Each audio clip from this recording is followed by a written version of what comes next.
পরের জনকে যুক্ত করি। ফারাবী হোসেন আপনাকে যুক্ত করা হয়েছে। বলেন আপনি। জি, আসিফ ভাই একটু আগে যুক্ত হয়েছিলাম। তো ভুলে কেটে গেছে লাইনটা। আচ্ছা বলেন। এজন্য চলে গেছিলাম। হ্যাঁ। আপ ২ টো কোয়েশ্চেন আছে আপনার কাছে আমার।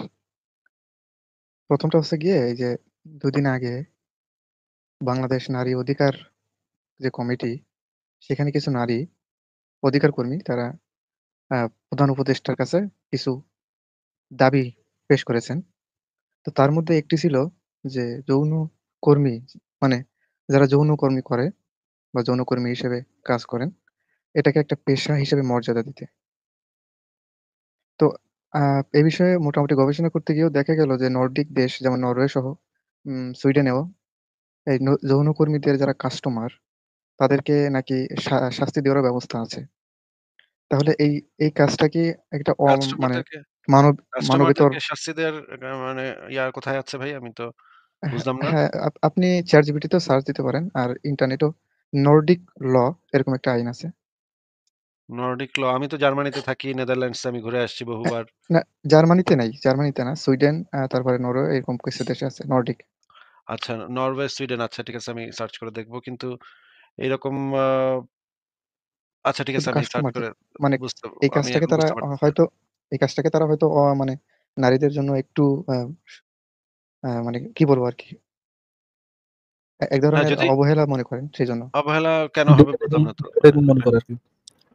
একটা মেয়ে যদি স্বেচ্ছায় সেই কাজ করতে চায়, এখানে তো যে জোর জবরদস্তির মাধ্যমে তাকে করতে বাধ্য করবে এরকম তো হওয়ার কথা না। আ এই সমস্ত দেশে প্রত্যেকটা মানুষের অধিকার সংরক্ষিত তারা রাষ্ট্রীয়ভাবে মানে আ প্রত্যেকের অধিকার এখানে প্রতিষ্ঠিত। এখানে যে একটা বাচ্চা মেয়েকে ধরে আইনা জোর করে এখানে ঢুকাই দিবে এরকম তো হওয়ার কথা না। তাহলে সে তার মানে হচ্ছে এখানে যারা এই পেশাতে কাজ করে তারা নিজের ইচ্ছাতে এই পেশাটাকে বেছে নিচ্ছে। তাহলে সেটা কেন আ হবে? মানে তার কাছে কোনো কাস্টমার আসলেই বা তারা কেন অপরাধী হবে সেই জিনিসটা তো আমি বুঝলাম না ভাই। হ্যাঁ, এ আমার দেখতে বিষয়ে হবে আপনিও তাহলে। হ্যাঁ, আপনি অনুসন্ধান করে দেখবেন। অবশ্যই পাবেন। আর ২য় যে কথাটা বলতে চাই সেটা হচ্ছে গিয়ে গণতন্ত্র এবং কমিউনিজম।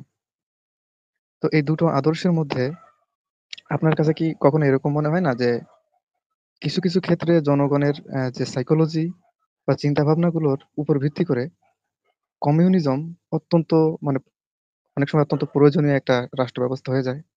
না ভাই যেমন চীন কমিউনিজম প্রয়োজনীয় বা রাষ্ট্র ব্যবস্থা হয় না। চীনে কোনো কমিউনিজম বলতে কিছু নাই। আ চীনে পুঁজিবাদী চলতেছে। পুঁজিবাদী শাসন ব্যবস্থা এটা। আর ২ নম্বর বিষয় হচ্ছে গণতন্ত্রের থেকে বেটার কোনো পদ্ধতি আমাদের কাছে এই মুহূর্তে নাই। হ্যাঁ, সেটা তো অবশ্যই গণতন্ত্রের বিকল্প আমাদের কাছে আপাতত মানে এর থেকে বেটার কোনো পদ্ধতি নাই, এটা ঠিকই।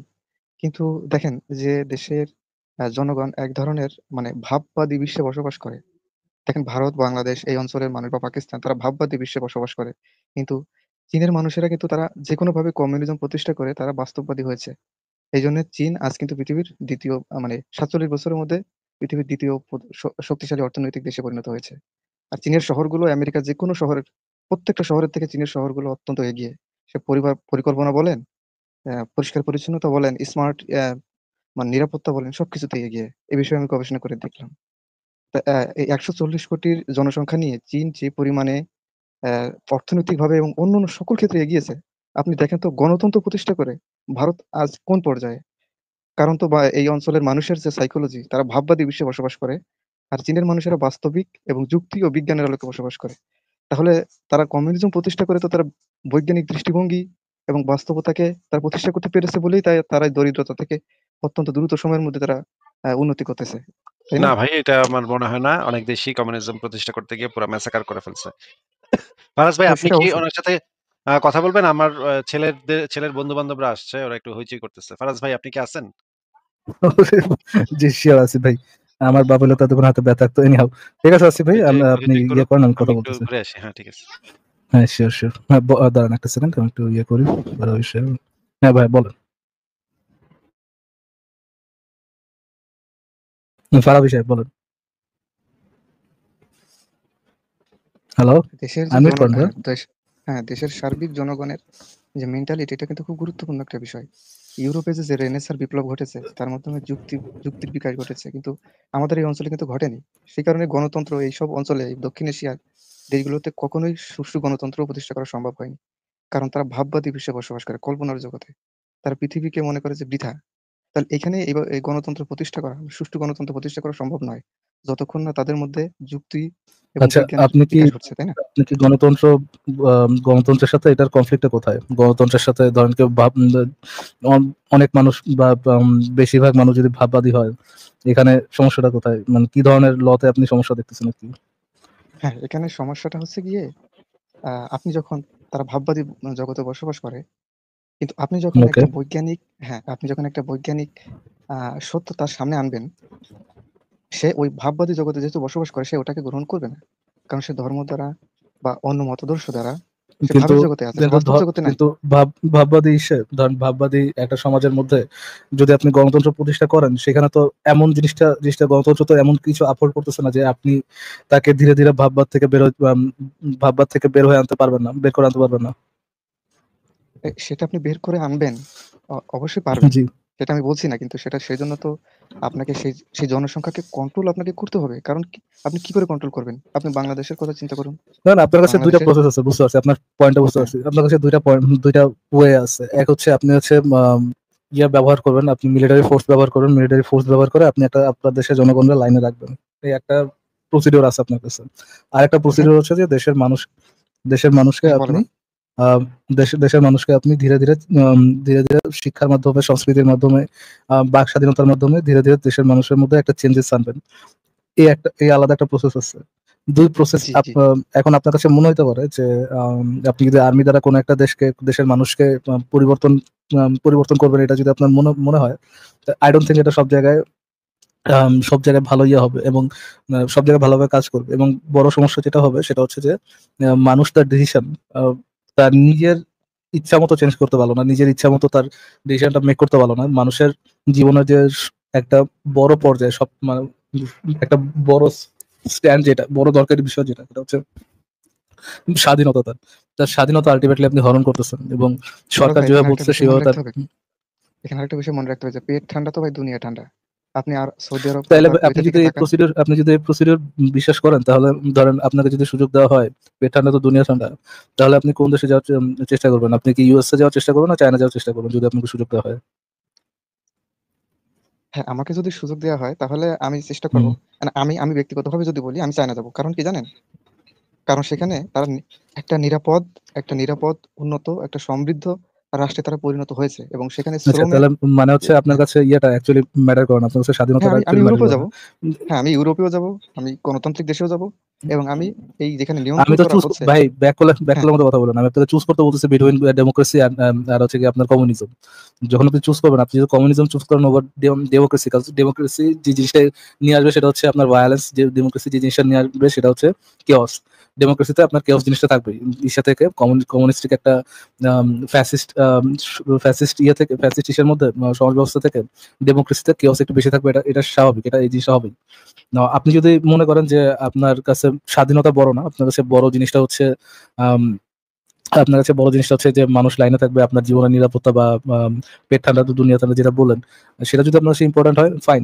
বাট ডেমোক্রেসি কিন্তু আপনাকে কোনোভাবে ডেমোক্রেসি কিন্তু কোনোভাবে আপনার এই জিনিসটা কেড়ে নিবে না, যদি আপনি প্রপার ডেমোক্রেসি ব্যবহার করেন আরকি। যে ডেমোক্রেসির মানে এইটা বলতেছি না যে একগাদা মানুষ বুয়া করতে, করতে আপনার গায়ে আগুন লাগিয়ে দিবে এবং যেহেতু একগাদা মানুষ আপনার সাথে একমত, মানে একগাদা মানুষ একমত যে আপনার গায়ে আগুন লাগায় দেওয়াটা সঠিক কাজ, এজন্য আপনার গায়ে আগুন লাগায় দেওয়াটা সঠিক কাজ। এটার কথা বলতেছি না আমি। আপনি হ্যাঁ, যদি অবশ্যই। মব কন্ট্রোল করেন, আপনি যদি সমাজে সুষ্ঠু বিচার ব্যবস্থা প্রতিষ্ঠিত করেন, ডেমোক্রেসিতে যে জিনিসটা পাবেন সেটা হচ্ছে আপনার প্রথমত ফ্রিডম, দ্বিতীয়ত হচ্ছে আপনার যে পেট ঠান্ডা দুনিয়া ঠান্ডা, এটা তো আপনার ডেমোক্রেসি ছিনায় নেয় না। ডেমোক্রেসি তো আপনারা কখনো বলে না যে আপনারা না খায় থাকতে হবে।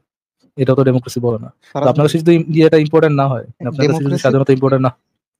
হ্যাঁ, ডেমোক্রেসির দুর্বলতাও আছে। আবার ডেমোক্রেসির সুফলও আছে। দুটোই আছে। প্রত্যেকটা জিনিসের সুফল এবং কুফল আছে।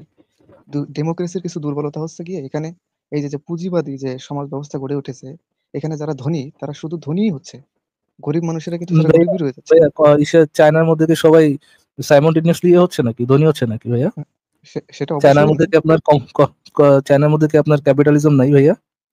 হ্যাঁ, অবশ্যই আছে। হুম? সেখানেও পুঁজিবাদ। চায়নার ক্যাপিটালিজম ছাড়া বা চায়নার মধ্যে কি মুক্ত বাজার বাচ্চাদেরকে হ্যাঁ। ইয়ে করা হয় না? বা চায়নাদেরকে বাচ্চাদেরকে ছোটবেলা থেকে ওয়ার্ক ফোর্স এ ঢুকায়া তাদের জীবন নষ্ট করা হয় না?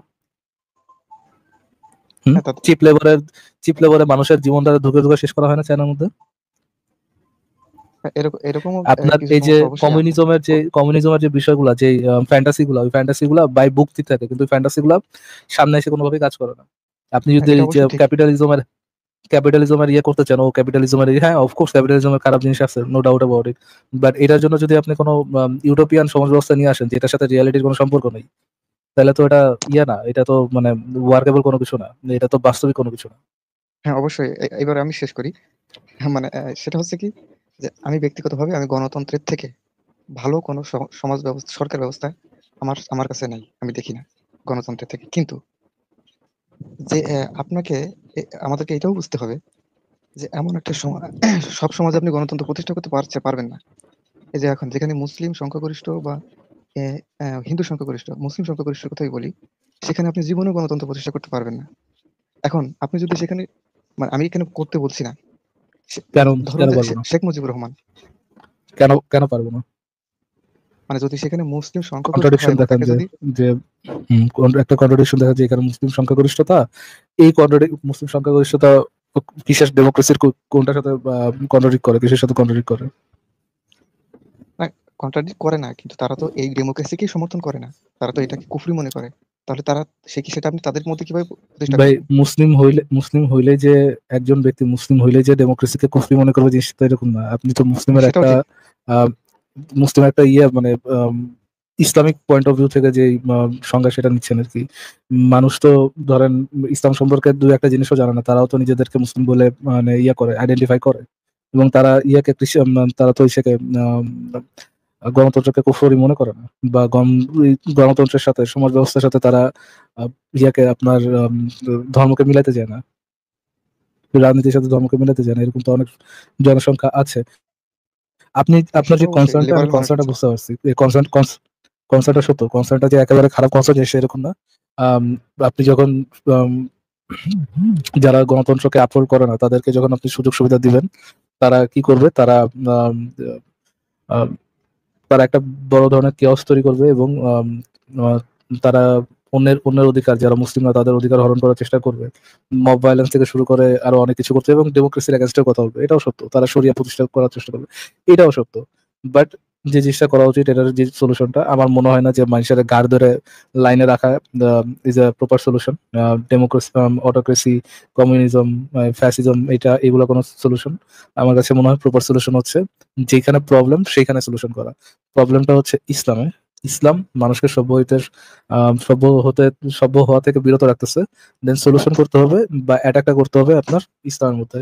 আপনার যদি ইসলামের ক্রিটিসিজমটা ওপেন করেন, ইসলামের ক্রিটিসিজমটা যদি পাবলিক করেন, ইসলামের যারা ক্রিটিসাইজ করবে তাদেরকে হার্ন ডাউন করা থেকে যদি আপনি বাঁচিয়ে রাখতে পারেন, এবং ইসলামের ক্রিটিসিজম যদি আপনি পাবলিক করে দেন, দেন এই ধর্মীয় উগ্রতা, আমি বলবো না যে একবারে শেষ হয়ে যাবে, বাট এটা অনেকখানি কন্ট্রোলে চলে আসবে। বুঝে গেছো? হ্যাঁ, হ্যাঁ, হ্যাঁ। যখন একটা মুমিন বান্দা দেখবে যে সে ওই কনফিডেন্সটা যখন পাবে না, যে আমি এর কোপ দিয়া আল্লাহ রাস্তায় শহীদ হয়ে যাব, আমি 10টা গুলি পাশের মধ্যে খাই, আমি মরে যাবো, আর মরার পর সরাসরি ল্যান্ড করবো হচ্ছে পুরের উপর, যখন তার এই মানে এই ব্লাইন্ড ফেইথের উপরে, এই ইমানের উপরে, এই কি বলে আকিদার উপরে যখন তার আঘাতটা আসবে, এই আকিদার উপর যখন সে 100% কনভিন্সড হতে পারবে না, তখন সে হচ্ছে এই কাজটা করতে তত বেশি আগ্রহ পাবে না। ফর এক্সাম্পল, যখন বঙ্গবন্ধুকে, শেখ মুজিবুর রহমানকে কেউ হচ্ছে আপনার জাতির নেতা, মানে মানে একেবারে পূজনীয় ক্যারেক্টার মনে করবে, তখন সে খুব সহজেই বঙ্গবন্ধুর জন্য জীবন দিতে পারবে। বা যখনই বঙ্গবন্ধুর সমালোচনাটাও আপনি পাবলিক করবেন, পূজনীয় ক্যারেক্টার থেকে তাকে যখন আলাদা করে নিয়ে আসবেন, তখন তার জন্য কেউ জীবন দিতে এরকম প্রস্তুত হবে না। কেউ না হলেও অনেক মানুষ এই তো প্রস্তুত হবে না। জিনিসটা একেবারে যে মোহাম্মদের সাথে, মোহাম্মদের যখন আপনি পূজনীয় ক্যারেক্টার বা কোনো ধরনের ফ্ল নাই, ফ্ললেস ক্যারেক্টার হিসাবে যখন ফ্ললেস ক্যারেক্টার বা অ্যাকচুয়ালি সার্টিফাইড নবী, এই ধরনের ক্যারেক্টার থেকে যখন আলাদা করে নিয়ে আসবেন, তখন তার জন্য আল্লাহু আকবার বলে ফুটে যাওয়া এই টাইপের লোকজনের সংখ্যাটা কমে যাবে আর কি। বুঝতে পারছেন? হ্যাঁ, একদম খাঁটি কথা বলেছেন আপনি। তবে আমি আপনার কাছে আরেকটা বিষয় জানবো, ফরাজ ভাই। সেটা হচ্ছে আজকে কি, থাকুক ভাই, একটু মুভ অন করি আজকে। বেশি ইয়ে না কন্টিনিউ না করি, আচ্ছা, আমি অন্য একটা একদিন যুক্ত প্রশ্ন, হন পারবি ভাই। একটা ছোট একটা প্রশ্ন ভাই। আচ্ছা ঠিক আছে, বল। হ্যাঁ, সেটা হচ্ছে হুম। আমি আসলে, আমি কিন্তু গণতন্ত্রের থেকে ভালো কোন সরকার ব্যবস্থা আমার আমার পক্ষে আমি দেখি না। কিন্তু আমি আপনাকে জিজ্ঞাসা করব যে চীন এক সন্তান নীতি বাস্তবায়ন করে ১ম ১ নম্বর ছিল জনসংখ্যায়। এখন চীন ২য় অবস্থানে, ভারত ১ চলে গেছে। এরপরে আমরা আসি চীনের যে অর্থনৈতিক প্রবৃদ্ধি হয়েছে বা প্রযুক্তিগত উৎকর্ষ হয়েছে, উন্নতি ঘটেছে। সব দিক দিয়ে তারা যেভাবে এগিয়ে গেছে। আচ্ছা, চীন যদি একটি গণতান্ত্রিক রাষ্ট্র হতো, ভারতের মতন, ওই যে ভারত তো এখন মানে একদম দরিদ্র একটা দেশ বলা যায়। তাহলে কি চীন আজকের পর্যায়ে থাকতে পারতো কিনা? আপনার কি মনে হয়? আমি আমি ভাই আল্লাহ বিল্লাহ না বলতে পারবো না যে চীন যদি গণতন্ত্র থাকতো চীনে ইয়ে হইতো হইতো কিনা, বা এর থেকে বেশি কেওটিক হইতো কিনা। হ্যাঁ, এর থেকে বেশি কেওটিক হইতো, ট্রু। না, এই যে বিশাল চীনে কি জনসংখ্যা, এর থেকে এই যে বিশাল জনসংখ্যাকে যারা জনসম্পদে রূপান্তর করেছে, যেটা ভারতের থেকে আপনি আপনি মানে জনসম্পদ গুণ ফর হুম? শত শত গুণ আপনি বেশি বলতে পারেন তাদের উন্নতি করেছে। জনসম্পদ ফর জনসম্পদ কার জন্য জনসম্পদ? দেশের জন্য তারা কারিগরি শিক্ষা দেশের জন্য। নিশ্চিত একটা করেছে। একটা মানুষকে দেশের জন্য সম্পদ হইতে হবে কেন?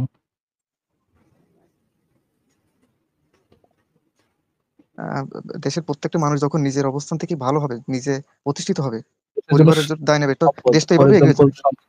দেশের জন্য তার যে তখনই সেটা সম্পদ, সম্পদে আপনি কি পরিণত হবে। সম্পদের আরে বাল কথা শোনেন আগে। দেশের জন্য যে সম্পদটা সাউন্ডস লাইক আপনি এমন যে দেশের যে অর্থনীতিতে একটা উম, ভূমিকা রাখার মতো, বড় ধরনের একটা ভালো ভূমিকা রাখার মতো, বা ছোট ছোট বড় একটা ভূমিকা রাখার মতো একটা লোক। এখন আপনি মানুষ হিসেবে জন্মাইছেন as a free citizen of a free country.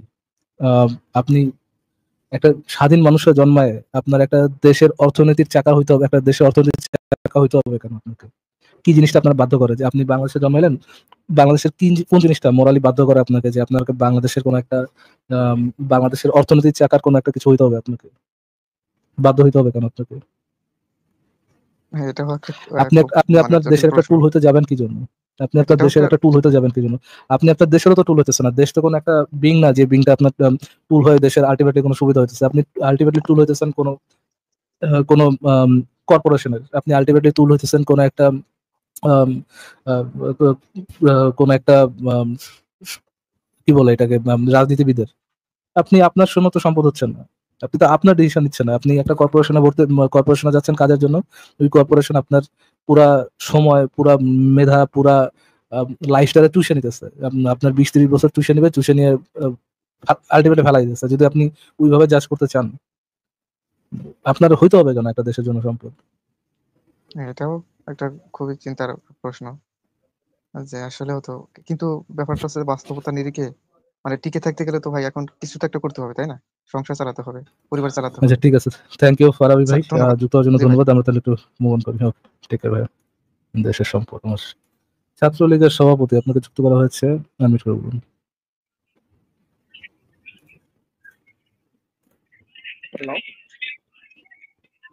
হ্যাঁ, ছাত্রলীগের সভাপতি আপনাকে শোনা যাচ্ছে, বলুন। হ্যাঁ ভাই, শোনা যাচ্ছে, বলুন।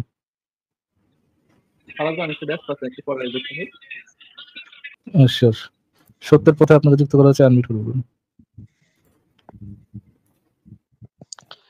হ্যাঁ দাদা, আমার শুভেচ্ছা নেবেন। আশা করি আপনি ভালোই আছেন। তো দাদা আমাকে বলুন। শোনাচ্ছে? হ্যাঁ, শোনা যাচ্ছে, বলুন। আসলে দাদা ওই একটু আগে যে উনি বলে গেলেন, ভাইজান যে বলে গেলেন এই সম্পদের চীনের ব্যাপারে বলে গেলেন, ওইখানে যে ওই যে এক সন্তান নীতি, এটা কি এখানে সরকারি মানে আইন এখানে? আর চীনের কথা বলছে, চীনের সরকার মাঝে মাঝে এই ধরনের ফাত্রা আইন করছে, মানে একাধিকবার এই ধরনের ফাত্রা আইন করছে যে এক সন্তানের বেশি নেওয়া যাবে না, 2 সন্তানের বেশি নেওয়া যাবে না, আবার 1 সন্তানের বেশি নেওয়া যাবে না, এরকম ফাত্রা আইন চীনের মধ্যে থাকে। হ্যাঁ। ও আচ্ছা আচ্ছা, আসলে আমি তো জানতাম না। হ্যাঁ, আমি তো তেমন প্রশ্ন করব না, আমি ব্যাক স্টেজ থেকে শুনছিলাম, তো আমি আসলে শুনতে থাকি দাদা।